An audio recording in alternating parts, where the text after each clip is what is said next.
4.5 billion years ago, during the Hadean Eon, our newly formed planet was a violent, churning ocean of liquid rock. This young, molten mass faced a severe thermodynamic bottleneck. To stabilize and form a solid crust, the planet had to release massive quantities of trapped internal heat and extreme pressure into the vacuum of space. Eruptions provided the exact mechanism to vent this thermal energy. Without these built-in geological pressure valves actively expelling heat from the interior, the ground we walk on today would never have solidified.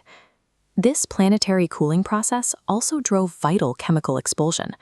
The heat carried trapped compounds from deep within the mantle straight to the surface.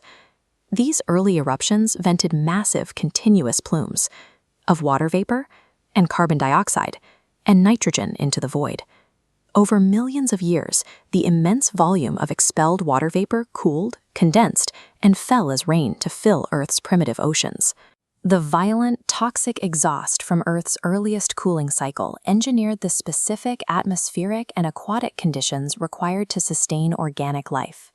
Beneath the crust today, the mechanics of an eruption rely on a single, strict formula: magma plus gas pressure.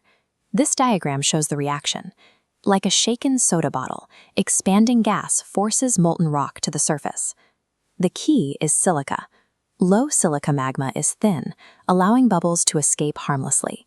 But high silica magma is thick, trapping gas until pressure builds and violently explodes. The invisible chemical viscosity of the magma dictates whether the surface will see a gentle, oozing flow or a catastrophic detonation.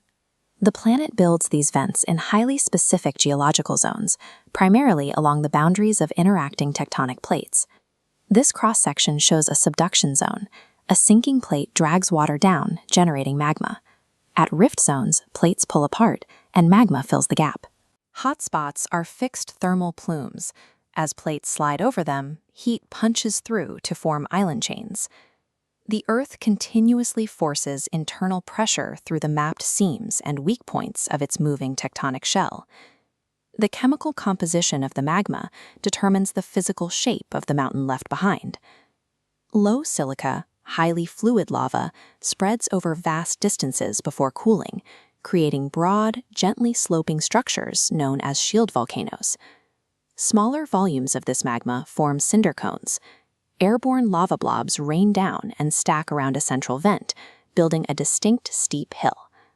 High silica, thick magma creates entirely different topography.